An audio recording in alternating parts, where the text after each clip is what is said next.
Décideurs engagés, l'émission TV de l'Hémicycle animée par Arnaud Ardouin qui déshabille les décideurs, qui nous permet de mieux les connaître dans l'intimité et d'appréhender ce qui chaque jour leur donne envie de se battre et de réussir. On se dit tout, ce rendez-vous que vous connaissez bien maintenant pour découvrir, partir à la rencontre de décideuses, de décideurs, de ceux qui transforment le monde, de ceux qui s'engagent. On va essayer de découvrir eh bien, à travers notre invité les raisons qui le poussent à se lever le matin. Yves de Talouette, merci d'être avec nous. Bonjour. On va revenir sur votre parcours qui est absolument incroyable parce que polytechnicien, vous avez dirigé de très grandes entreprises. Vous avez été le patron de très grands groupes de la tech et de l'informatique. Et puis, vous êtes aujourd'hui le président des faïenceries ou de la faïencerie de Gien. Pour ceux qui s'intéressent à l'art de la table, c'est dans le Loiret, évidemment, dans une très belle région qui est le Giennois, à l'est du département. Voilà. Et pour ceux qui connaissent les arts de la table, en bord de Loire, la faïencerie de Gien fait partie des plus belles faïences d'Europe. Est-ce que vous assumez ce titre? Est-ce qu'il n'est pas trop lourd à porter? Oh oui, il est lourd à porter, mais je crois qu'effectivement, on est la seule faïence vraiment de luxe, c'est-à-dire positionnée sur le très haut de gamme, c'est-à-dire des choses de très bonne qualité et très jolies. Un mot sur vous, puisqu'après j'ai plein de questions à vous poser sur la faïence. Il y a plein de sujets, c'est de l'art. Il y a le bleu de Gien qui est très connu, que je trouve magnifique. Je suis un homme du Loiret, vous le savez. Et c'est vrai que la faïencerie de Gien, c'est une entreprise qui a un ancrage patrimonial dans ce département. Quand même, votre parcours, qu'est-ce qui fait que le polytechnicien que vous êtes, cet homme de pouvoir qui a dirigé des très grandes entreprises, va décider de basculer de racheter les faïenceries de Gien? Qu'est-ce qui s'est passé? Alors, moi j'ai pas nécessairement une ligne directrice absolument rectiligne qui guide ma vie. Je perds plutôt par passion et par opportunité. Et donc, à un moment donné, je trouvais que j'avais un peu fait le tour de l'informatique, dans laquelle j'ai passé 35 ans de ma vie. Et puis, j'avais surtout un peu fait le tour des très grosses organisations. On pilote des dizaines de milliers de personnes. Et j'avais envie de retrouver un côté plus familial, plus ancré dans le territoire français. Et puis, sans doute avec un sens un peu plus profond. Et il se trouve que Oui. moi, je suis très bricoleur, j'adore les matériaux, donc j'aime le plâtre, le bois, la ferronnerie, les enduits à la chaux, en fait, toutes ces choses-là me plaisent, et puis Vous le pratiquez? Je les pratique. Ouais, Voilà. bien sûr. Et donc, quand j'ai visité la faïencerie, je me suis dit, waouh, ça c'est vraiment une entreprise géniale. D'abord, c'est une visite. Ça commence par une visite. C'est oui. à vendre, pas à vendre à ce moment-là. Alors à ce moment-là, elle n'était pas très en forme, donc il y avait. C'est vrai qu'il y a eu. Oui. Voilà, il y avait quand même des discussions, et j'ai à la fois beaucoup aimé le secteur, puisque art de vivre à la française, on se dit quand même, la France est connue dans le monde entier pour ce sujet. On devrait être capable de trouver un élan moteur qui nous projette vers le XXIe siècle. Donc le secteur, ensuite le fait qu'il y ait une manufacture, que voilà, ça soit très incarné, hein, c'est de la pâte, c'est très sensuel. C'est vrai. Donc c'est très fascinant quand on visite. Puis la manufacture, ça nous renvoie avant la Révolution, c'est les manufactures. Oui, tout à fait. Non, mais c'est ce mot-là. Oui, le mot, oui. Et puis la taille, hein, voilà, à peu près 150 personnes. Voilà, c'était un peu. Moi, j'avais envie d'une taille suffisante, parce que les petits ateliers de 10 personnes, pour moi, je trouvais que c'était un peu trop petit. Et donc 150 personnes, c'était la bonne taille. C'est à la fois familial, on a des relations humaines très fortes. Vous pouvez connaître vos collaborateurs. Ouais. Voilà. Et puis, d'un autre côté, il y a quand même une certaine puissance. On exporte dans 60 pays au monde. On a une notoriété qui est en France très forte, en Europe pas mal, et puis dans le reste du monde, elle commence à monter. Donc, je me suis dit, tiens, c'est un joli défi à relever. J'y vais. Alors, je n'ai pas fait 40 000 calculs sur Excel, des business plans sur 10 ans. Et un coup de cœur. J'ai pas fait ça. J'ai plutôt eu un coup de cœur et le sentiment qu'il y avait quelque chose à faire, et que c'était sans doute à ma portée.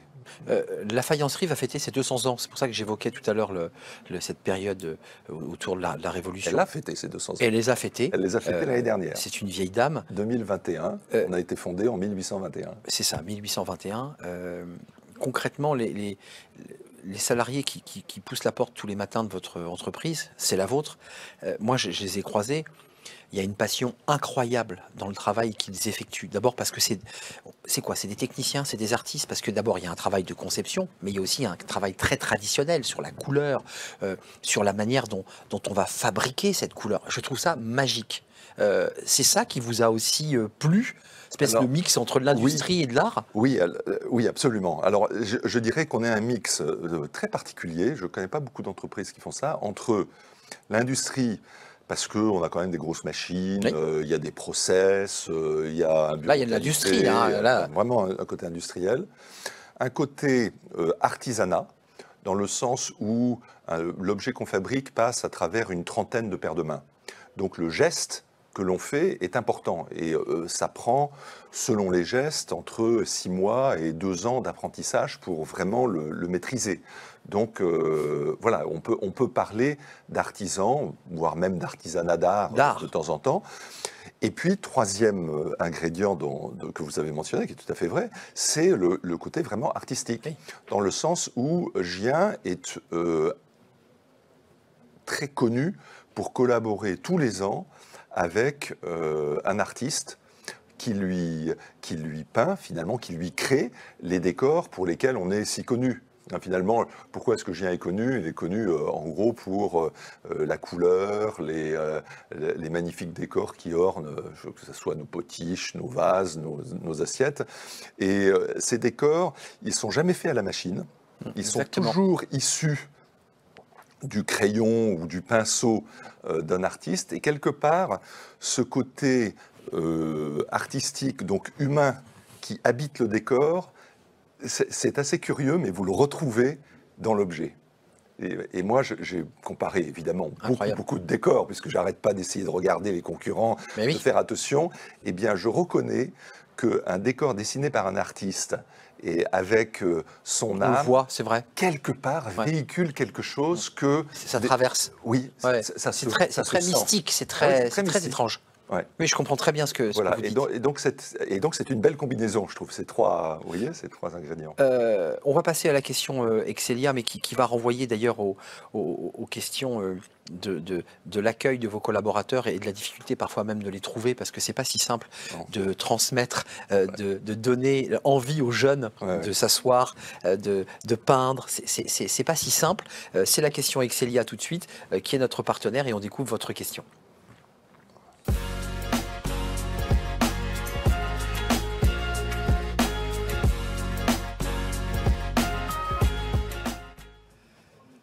Question d'Excelia, groupe d'enseignement supérieur français qui compte plus de 5000 étudiants, 40 000 diplômés, avec 5 sites, 5 écoles Excelia. Vous avez choisi Yves de Talouette, cette question. Comment conjuguer la performance et la bienveillance? Je vous vois, parce que il faut les engager, vos collaborateurs. Enfin, je veux dire, c'est tous des gens, tous sont très engagés, et il y a de la passion aussi chez eux. Oui, moi, performance et bienveillance, c'est vraiment un sujet sur lequel qui me préoccupe beaucoup, sur lequel j'ai essayé de réfléchir. Et à propos de cette combinaison, j'aime beaucoup une phrase de Don Bosco, qui est un éducateur italien absolument fantastique. Et la phrase, je vous la cite, de mémoire: ton exigence sans amour m'assomme, ton amour sans exigence m'étouffe, seul ton amour exigeant me fait grandir. C'est une phrase extraordinaire. Et j'aime beaucoup ça parce qu'on voit bien dans la phrase le défaut d'être trop exigeant. Bon, alors ça, en général, le défaut, on le voit assez bien. C'est assommant, c'est-à-dire qu'on met une chape de plomb sur les épaules de quelqu'un en lui demandant d'atteindre des performances. Et on l'empêche de se libérer, finalement. Voilà, il ne voit même pas comment faire. Mais ce que l'on dit moins souvent, c'est que l'amour sans exigence est étouffant. Et moi, eu beaucoup de collaborateurs qui pensaient qu'évaluer quelqu'un en fin d'année, si on était copains, c'était surtout de lui dire « Ah ben c'est génial, tout se passe très bien hein ». Et en fait, en parlant à la personne qui se fait évaluer, j'ai pu constater qu'en fait, cette personne trouvait qu'on se fichait de sa tête. Je suis entièrement d'accord. C'est pas une évaluation, là. Il est en train de me raconter qu'il m'aime bien. C'est pas ça. Non, je demande du cadre, je demande aussi qu'on me challenge, voilà. Que je progresse. Et si je veux, exactement, si je veux m'épanouir, donc si je veux grandir, j'ai besoin qu'on me donne, en toute bienveillance, bien sûr, mais qu'on me dise un peu la vérité sur qui je suis, comment je me comporte, les points qui sont des points forts, les points sur lesquels je peux m'améliorer. C'est un exercice de vérité qui est important à conduire, mais sur lequel il faut effectivement... Bon, la phrase de Don Bosco, c'est beaucoup d'amour. Aujourd'hui, on dit plus bienveillance, mais finalement, c'est la même chose, hein, au fond. Et donc, moi, j'essaye de mettre en place cette culture dans l'entreprise. Bon, j'y arrive pas toujours, hein, mais parce qu'il faut que ça se répande, et il faut bien sûr que moi je l'assume. On dit pas manager, excusez-moi, je vous coupe, on dit pas manager dans la faïencerie, on dit quoi? Contremaître, on dit chef d'équipe. C'est quoi les mots qu'on utilise dans une faïencerie? Oui, alors on dit chef d'atelier. Chef d'atelier, parce que la manufacture, elle est divisée en ateliers. Donc c'est eux qui sont vos managers en fait. Hein. Voilà, puis après il y a le directeur de production. Hein, qui coordonne tous les chefs d'atelier. Il y a aussi un directeur méthode, un peu bureau, entre guillemets, bureau d'études. Et puis, il y a, je suis entouré de 2 directeurs généraux adjoints qui sont mes 2 bras droits, mon bras droit et mon bras gauche. Vos 2 oreilles et vos bras, quoi. Voilà. Donc, on essaye tous ensemble de véhiculer ça.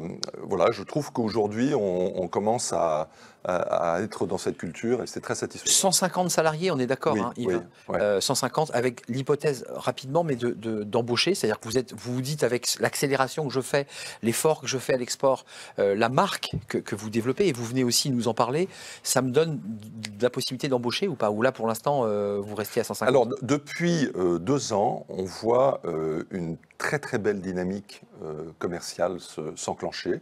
Je pense que c'est à la fois dû un peu au contexte post-Covid, mais c'est aussi dû à tout le travail qu'on a fait sur la marque. Et donc on a aujourd'hui effectivement besoin de recruter des personnes qui se passionnent pour notre métier et qui vont nous accompagner à la fois sur les métiers de production, voilà, et d'autres. S'engager dans la... vous allez voir la question Divine qui révolutionne l'univers du vin. Vous avez vu le concept évidemment. Yves, on n'est pas très loin entre l'art de la table et le vin. Voilà, on est à la fois dans de l'industrie et dans de l'art aussi. C'est la question Divine.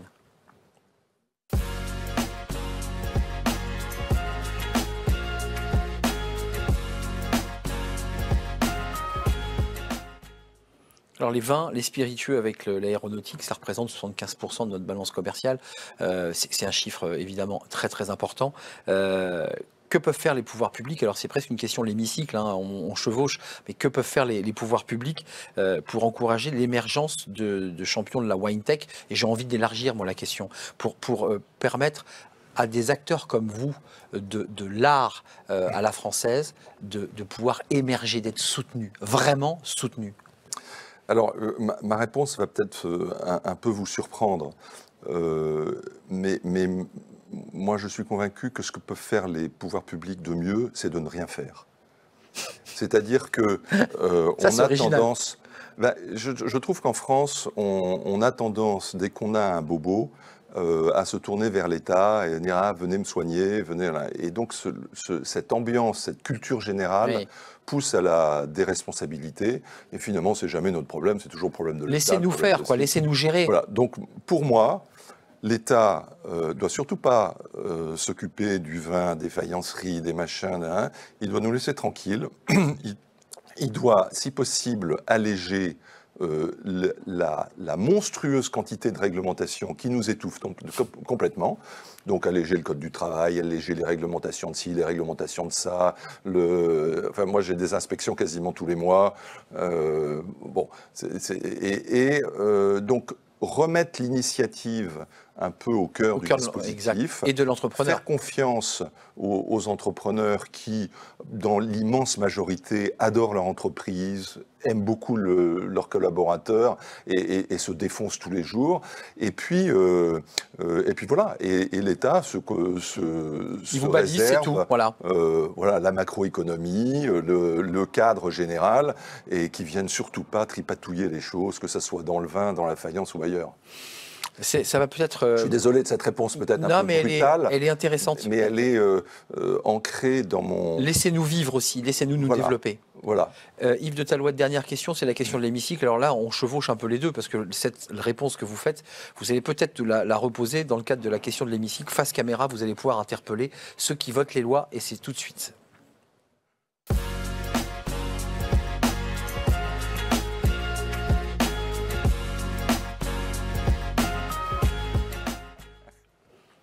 La question posée par Yves de Talouette, le président des faïenceries de Gien, question posée à ceux qui votent les lois. On vous écoute, Yves. Alors, moi j'ai d'abord une première remarque qui est que l'État nous laisse le plus tranquille possible, qui diminue la charge de réglementation, c'est quelque chose que j'ai déjà mentionné. Et je dirais la deuxième chose, c'est peut-être que l'on arrive à trouver un moyen de favoriser la production 100% française. Parce que finalement, on se rend compte que ça coûte plus cher de produire en France, les salaires, la protection sociale, etc. Mais quand on regarde le bilan carbone global de quelque chose qui est produit en France plutôt que dans un pays ailleurs, le bilan carbone est très favorable. Donc, comment peut-on faire pour favoriser la production locale française et, quelque part, imposer les choses qui sont produites ailleurs? C'est peut-être une taxe carbone plus élevée, je ne sais pas, une TVA réduite. Voilà, je lance la question. La taxe carbone, sujet ô combien sensible. Merci Yves de Talouette d'être venu nous rendre visite. Vous allez repartir à Gien, j'imagine, ouais. Président des faïenceries de Gien. Elles ont 200 ans, ces faïenceries. Il y a des portes ouvertes régulièrement. On peut visiter ? Oui, bien sûr. On est une entreprise du patrimoine vivant, donc les journées du patrimoine, on a une entreprise ouverte. On a en plus un beau musée que l'on a rénové grâce à l'appui des collectivités locales. Donc on est ravis d'accueillir tous les visiteurs. Allez donc faire un tour du côté de Gien, dans le Giennois, à 80 km d'Orléans pour ceux qui partent de l'Ouest. Et puis c'est quoi, à 100 km de Paris, un peu moins. 50. 150 ouais. Ah, vous êtes 150 ouais. Bon, voilà. Ouais, 130. 130, allez, on va cote mal taillée 130. Merci Yves de Talouette de nous avoir rendu visite. Merci à vous, merci pour votre fidélité, merci pour tous vos messages. Et je vous dis bien à la prochaine pour un nouveau numéro d'On se dit tout. Bye bye. Décideurs engagés, l'émission TV de l'hémicycle animée par Arnaud Ardouin qui déshabille les décideurs, qui nous permet d'appréhender ce qui chaque jour leur donne envie de se battre et de réussir.